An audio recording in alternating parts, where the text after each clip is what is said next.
Hi all, welcome to Aisha's kitchen. ഇന്നത്തെ recipe കുട്ടികൾക്ക് വരെ തയ്യാറാക്കാൻ പറ്റുന്ന ഒരു നല്ലൊരു ഐസ്ക്രീം കേക്കിൻ്റെ റെസിപ്പിയാണ്.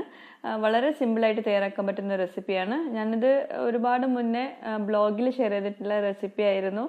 അപ്പോൾ 2 ദിവസം മുമ്പ് ഞാൻ ഇതിൻ്റെ ഒരു ഫോട്ടോ ഇട്ടപ്പോൾ ഒരുപാട് റിക്വസ്റ്റ് വന്നു അതിൻ്റെ വീഡിയോ ചെയ്യാനും വേണ്ടിയിട്ട്. അപ്പോൾ പെട്ടെന്ന് തന്നെ ചെയ്തതാണ്. അപ്പോൾ എല്ലാവരും തയ്യാറാക്കി നോക്കാം. വളരെ സിമ്പിളാണ് തയ്യാറാക്കാൻ. വെറും 3 ഇൻഗ്രീഡിയൻസ് മാത്രം മതി ഈ ഒരു ഐസ്ക്രീം കേക്ക് തയ്യാറാക്കാൻ. അതുപോലെ തന്നെ നല്ല ഭംഗിയാണ് കാണാൻ. ഗസ്റ്റൊക്കെ വരുമ്പോൾ നമുക്ക് സ്പെഷ്യലായിട്ട് സിമ്പിളായിട്ട് തയ്യാറാക്കാൻ പറ്റുന്ന ഒരു ഡെസേർട്ട് കൂടിയാണിത്. അപ്പോൾ ഇത് കാണുമ്പോഴേ അറിയാം ഐസ്ക്രീം ആണെന്ന് വിചാരിച്ചിട്ട് നമ്മൾ പെട്ടെന്ന് മെൽട്ടായൊന്നും പോവില്ല. അത് സെറ്റ് ചെയ്ത് കഴിഞ്ഞാൽ നല്ല ഹാർഡാണ്. പക്ഷെ നമ്മൾ ഒരുപാട് നേരം പുറത്തൊന്നും വെക്കാൻ പറ്റില്ല. തയ്യാറാക്കിയിട്ട് നമ്മൾ സെറ്റായ ശേഷം നമ്മളത് സെർവ് ചെയ്യുന്ന സമയത്ത് പെട്ടെന്ന് തന്നെ ഐസ്ക്രീം പോലെ തന്നെ പെട്ടെന്ന് കഴിച്ച് തീർക്കണം. അപ്പോൾ എല്ലാവരും ഈ ഒരു റെസിപ്പി ട്രൈ ചെയ്ത് നോക്കുക. എന്നിട്ട് എനിക്ക് ഫീഡ്ബാക്ക്സ് അയക്കാനും മറക്കരുത്. പിന്നെ ഈ ചാനൽ ഇതുവരെ സബ്സ്ക്രൈബ് ചെയ്യാത്തവരുണ്ടെങ്കിൽ ദയവായിട്ട് സബ്സ്ക്രൈബ് ചെയ്യുക, സപ്പോർട്ട് ചെയ്യുക. അപ്പോൾ നമുക്ക് റെസിപ്പി ഇങ്ങനെ നോക്കാം. ഇനി ഈ ഒരു ഡെസേർട്ട് തയ്യാറാക്കാൻ നമുക്ക് മെയിനായിട്ട് വേണ്ടത് ഇതുപോലത്തെ ചോക്ലേറ്റ് റോൾ കേക്കുകളാണ്. ഞാനിപ്പോൾ ചോക്ലേറ്റ് സ്വിസ് റോളാണ് എടുത്തിട്ടുള്ളത്. അത് റെഡിമെയ്ഡായിട്ട് വാങ്ങിക്കാൻ കിട്ടും, അല്ലെങ്കിൽ നിങ്ങൾക്കത് വീട്ടിലുണ്ടാക്കാം. ഞാൻ അതിൻ്റെ റെസിപ്പി മുമ്പ് ഇട്ടിട്ടുണ്ടായിരുന്നു, ഫ്രൈങ് പാനിൽ റോൾ കേക്ക് ഉണ്ടാക്കുന്നതിൻ്റെ റെസിപ്പി. അപ്പോൾ അതുപോലെ വേണമെങ്കിൽ ചെയ്തെടുക്കാം. ഞാനിപ്പോൾ റെഡിമെയ്ഡ് വാങ്ങിച്ചതേ ഉള്ളൂ. പിന്നെ ഇതുപോലെ ഓരോ റോൾ കേക്ക് എടുത്തിട്ട് ഒരേ സൈസിൽ കട്ട് ചെയ്തെടുക്കും വേണം. പിന്നെ ഇത് എത്ര വേണം എന്നുള്ളത് നമ്മൾ എടുക്കുന്ന ബൗളിൻ്റെ ഒരു സൈസ് അനുസരിച്ചിരിക്കും. ഞാൻ 3 സ്വിസ് റോൾ എടുത്തിട്ടുണ്ട്. അത് സ്ലൈസ് ചെയ്തിട്ട് ഒരു 22 സ്ലൈസ് ആക്കി എടുത്തിട്ടുണ്ട്. പിന്നെ നമ്മൾക്ക് ഇതിലേക്ക് വേണ്ടത് ഐസ്ക്രീമാണ്. ഞാനിപ്പോൾ ഇവിടെ 2 കളേർഡ് ഐസ്ക്രീം എടുത്തിട്ടുണ്ട്. നിങ്ങൾക്ക് പ്ലെയിൻ ആയിട്ട് ഒരു ഐസ്ക്രീം മാത്രം എടുത്താലും മതി. ഞാനൊന്ന് കളർഫുൾ ആക്കാൻ വേണ്ടിയിട്ട് 2 കളേർഡ് ഐസ്ക്രീം എടുത്തിട്ടുണ്ട്. അതുപോലെ തന്നെ ഐസ്ക്രീം ഫ്രീസറിൽ നിന്ന് എടുത്ത പാട് നമുക്കിത് റെസിപ്പി ചെയ്യാൻ പറ്റില്ല. അതെടുത്ത് ഒരു അല്പനേരം ഒന്ന് സോഫ്റ്റ് ആക്കി എടുക്കണം. പക്ഷെ മെൽറ്റ് ആവരുത് ഐസ്ക്രീം, അത് പ്രത്യേകം ശ്രദ്ധിക്കുക. വെള്ളം പോലെ ആവരുത്, പക്ഷെ ഒന്ന് സോഫ്റ്റ് ആക്കി എടുക്കണം. ഞാനിപ്പോൾ ഇവിടെ സ്ട്രോബെറി ഐസ്ക്രീമും മാംഗോ ഐസ്ക്രീമുമാണ് എടുത്തിട്ടുള്ളത്. അതൊരു ഏകദേശം ഒരു 500 ml 250 ml വേണ്ടി വരും. അത് അത്രയും വേണ്ടി വരില്ല, എന്നാലും നമ്മൾ ഏകദേശം ഒന്ന് പറഞ്ഞതേ ഉള്ളൂ. ഞാനിപ്പോൾ ഇതുപോലത്തെ ഒരു പ്ലാസ്റ്റിക് ബൗളാണ് എടുത്തിട്ടുള്ളത്. അപ്പോൾ ഞാൻ ഇതിലേക്കുള്ള മെഷർമെൻ്റ് ആണ് പറയുന്നത്. നിങ്ങളുടെ അടുത്തുള്ള ഏത് ബൗളാണെങ്കിലും കുഴപ്പമില്ല, അതെടുക്കുക. പിന്നെ ഇതുപോലെ ക്ലിങ് ഫിലിം വെച്ചിട്ട് അതൊന്ന് റാപ്പ് ചെയ്തെടുക്കണം. ഒരു 2 തവണ നമ്മൾ റാപ്പ് ചെയ്യണം ആ ബൗളിൻ്റെ അകത്ത്. എന്നാലേ നമ്മൾക്കത് കേക്ക് റെഡിയായ ശേഷം അത് നമുക്ക് പുറത്തേക്ക് എടുക്കാൻ പറ്റുള്ളൂ.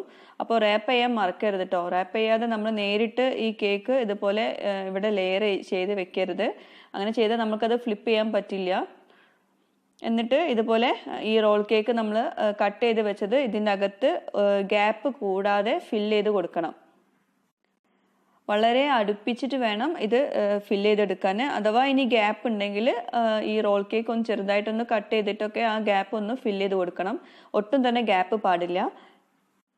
പിന്നെ ഈ ഒരു റെസിപ്പി ചെയ്യുമ്പോൾ നമ്മൾ 2 കാര്യങ്ങളാണ് പ്രത്യേകം ശ്രദ്ധിക്കേണ്ടത്. ഇതുപോലെ ബൗള് ക്ലിങ് റാപ്പ് വെച്ചിട്ട് റാപ്പ് ചെയ്യാനും വിട്ടുപോകരുത്. അതുപോലെ തന്നെ ഐസ്ക്രീം മെൽറ്റ് ആവാതെ നോക്കുക.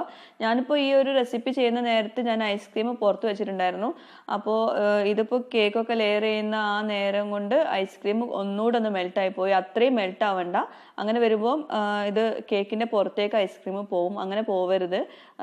ഒന്ന് സോഫ്റ്റ് ആക്കി എടുത്താൽ മതി ഐസ്ക്രീം. അത് പ്രത്യേകം ശ്രദ്ധിക്കുക കേട്ടോ. ഞാൻ മുമ്പ് ചെയ്തത് നല്ല പെർഫെക്റ്റ് ആയിട്ടുണ്ടായിരുന്നു. പക്ഷെ ഇപ്പോൾ ഞാൻ പെട്ടെന്ന് ചെയ്തതുകൊണ്ട് ഐസ്ക്രീം പുറത്തേക്ക് പോയി.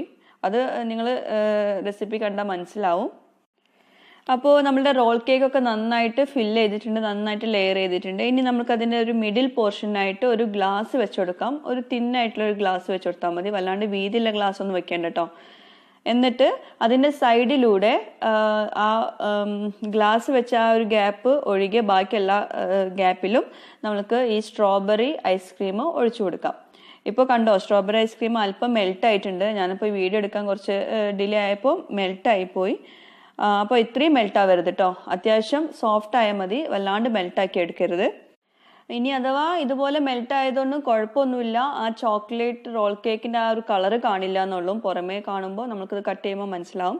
ഇനി ഇത് സെറ്റ് ചെയ്യാൻ വേണ്ടിയിട്ട് നമ്മൾ ഫ്രീസറിൽ വെക്കണം. ഫ്രീസറിലാണ് വെക്കേണ്ടത്. ഒരു 1-2 മണിക്കൂർ ഫ്രീസറിൽ വെക്കുക. പിന്നെ ഈ ഗ്ലാസ്സോട് കൂടിയിട്ടാണ് നമ്മൾ വെക്കേണ്ടത് കേട്ടോ. ഞാൻ പറയാൻ വിട്ടുപോയി. അപ്പോൾ നന്നായിട്ട് സെറ്റ് ആയിട്ടുണ്ട്. ഇനി പതുക്കെ നമ്മൾ ആ ഗ്ലാസ് ഒന്ന് റിമൂവ് ചെയ്തെടുക്കണം. പതുക്കെ വേണം ചെയ്യാൻ കേട്ടോ. നമ്മൾ പെട്ടെന്ന് അത് എടുത്ത് മാറ്റിയിട്ടുണ്ടെങ്കിൽ നമ്മൾ ഐസ്ക്രീം മൊത്തത്തിൽ പുറത്തേക്ക് വരും. അപ്പോൾ അതുകൊണ്ട് പതുക്കെ ചെയ്യാം. ഇപ്പോൾ ആ ഗ്ലാസ് വെച്ചിരുന്ന ആ ഒരു ഗ്യാപ്പിൽ നമുക്ക് മാംഗോ ഐസ്ക്രീം ഒഴിച്ചു കൊടുക്കാം. അതും സോഫ്റ്റ് ആയിട്ടുള്ള മാംഗോ ഐസ്ക്രീമാണ്, വല്ലാണ്ട് മെൽട്ടാക്കി എടുക്കരുത്. പിന്നെ നിങ്ങളിപ്പോൾ ഒരു കളർ ഐസ്ക്രീം മാത്രമാണ്, അതായത് വനില ഐസ്ക്രീം മാത്രമാണ് നിങ്ങൾ ഇതുപോലെ ആഡ് ചെയ്ത് കൊടുക്കുന്നതെങ്കിൽ ഇതുപോലെ ഗ്ലാസ് ഒന്നും വെച്ച് കൊടുക്കേണ്ട ആവശ്യമില്ല. നേരിട്ട് ഇതിലേക്ക് ഐസ്ക്രീം ഒഴിച്ചു കൊടുത്താലും മതി. ഇനി ഒരു സ്പൂൺ കൊണ്ട് നന്നായിട്ടൊന്ന് ലെവൽ ചെയ്ത് കൊടുത്ത ശേഷം ഒന്ന് ക്ലിംഗ് റാപ്പ് വെച്ചിട്ട് ഒന്നുകൂടെ ഒന്ന് റാപ്പ് ചെയ്തെടുക്കാം. ഇത് കവർ ചെയ്ത് കൊടുക്കാൻ മറന്നു പോകരുത് കേട്ടോ. ഇനി ഈ ഐസ്ക്രീം നന്നായിട്ട് സെറ്റ് ആവാൻ വേണ്ടിയിട്ട് നമ്മൾക്കൊരു 3-4 മണിക്കൂർ ഒന്ന് ഫ്രീസറിൽ വെക്കണം. എന്നാലേ നന്നായിട്ട് സെറ്റ് ആവുള്ളൂ. ഏറ്റവും നല്ലത് രാത്രി മുഴുവനായിട്ട് വെക്കുന്നതാണ്. കാരണം ഞാനിപ്പോൾ ഇത് ചെയ്തത് രാത്രിയാണ്. അപ്പോൾ അതുകൊണ്ട് ഞാൻ രാത്രി മൊത്തമായിട്ട് വെച്ചിട്ടുണ്ടായിരുന്നു, രാവിലെയാണ് എടുത്തത്. അപ്പോൾ ഒരുപാട് നേരം വെക്കുകയാണെങ്കിൽ നന്നായിട്ട് സെറ്റ് ആവും. അപ്പോൾ നമ്മളുടെ ഐസ്ക്രീം കേക്ക് റെഡി ആയിട്ടുണ്ട്. നമുക്ക് എങ്ങനെ ഉണ്ടാവും നോക്കാം. ഇതെങ്ങനെ നമ്മളത് സെർവ് ചെയ്യാൻ നോക്കാം. ആ ക്ലിംഗ് റാപ്പ് എടുക്കുക. നമ്മൾ പുറമേ കവർ ചെയ്തിട്ടുള്ള ക്ലിംഗ് റാപ്പ് എടുത്തിട്ട് ഒരു പ്ലേറ്റിലേക്ക് നമുക്കിത് ഫ്ലിപ്പ് ചെയ്ത് കൊടുക്കണം. അതിനു മുന്നേ ഈ ബൗളിൽ നിന്ന് ക്ലിംഗ് റാപ്പോട് കൂടിയിട്ട് ഈ കേക്ക് എടുക്കണം. കേക്ക് മാത്രം സെപ്പറേറ്റ് ചെയ്ത് എടുക്കരുത്, ആ റാപ്പോട് കൂടിയിട്ട് എടുക്കണം. അപ്പോൾ കണ്ടോ, ഞാനിപ്പോൾ റാപ്പ് ചെയ്തിട്ടില്ലെങ്കിൽ നമുക്കത് എടുക്കാൻ ഭയങ്കര പാടാവും. റാപ്പ് ഉള്ളതുകൊണ്ട് നമുക്ക് പെട്ടെന്ന് അത് എടുക്കാൻ പറ്റുന്നുണ്ട്. ഇനി നമുക്കിതൊരു പ്ലേറ്റിലേക്ക് ഒന്ന് ഫ്ലിപ്പ് ചെയ്ത് കൊടുക്കാം.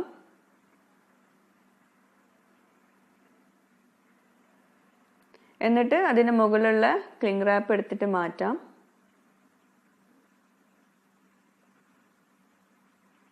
ഞാൻ ഐസ്ക്രീം അല്പം മെൽറ്റ് ആയതുകൊണ്ട് ഇതുപോലെ പുറത്തേക്ക് വന്നിട്ടുണ്ട്.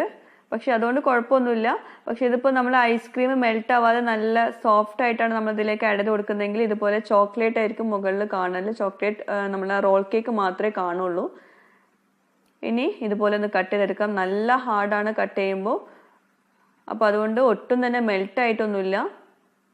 നല്ല ടേസ്റ്റാണ് ഇത് കഴിക്കാൻ. കണ്ടോ, നല്ല പെർഫെക്റ്റ് ആയിട്ടുള്ള ഒരു സ്ലൈസ് ആയിട്ട് കിട്ടിയിട്ടുണ്ട്.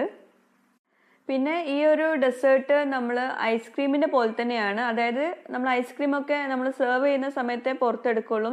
അപ്പോഴേ നമ്മളത് സെർവ് ചെയ്ത് കഴിഞ്ഞാൽ വീണ്ടും ഫ്രീസറിൽ വെക്കും. അതുപോലെ തന്നെയാണ് ഇതും ചെയ്യേണ്ടത്. ഒരുപാട് നേരം നമ്മൾ ഇത് പുറത്ത് വെക്കുകയാണെങ്കിൽ ഐസ്ക്രീം മെൽട്ടായി പോവും.